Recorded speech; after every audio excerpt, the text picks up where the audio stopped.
Pour conjuguer un verbe au past simple, il faut d'abord déterminer s'il est régulier ou irrégulier. S'il est irrégulier, il faudra apprendre son passé simple dans la liste des temps primitifs.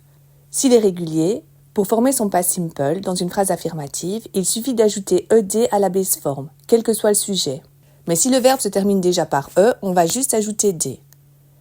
Si le verbe se termine en consonne y, le y va se changer en i devant ed.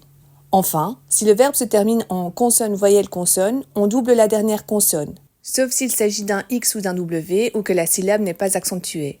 Comment prononcer la terminaison ed? Eh bien, la plupart du temps, le e ne se prononce pas, comme dans worked, played, jumped.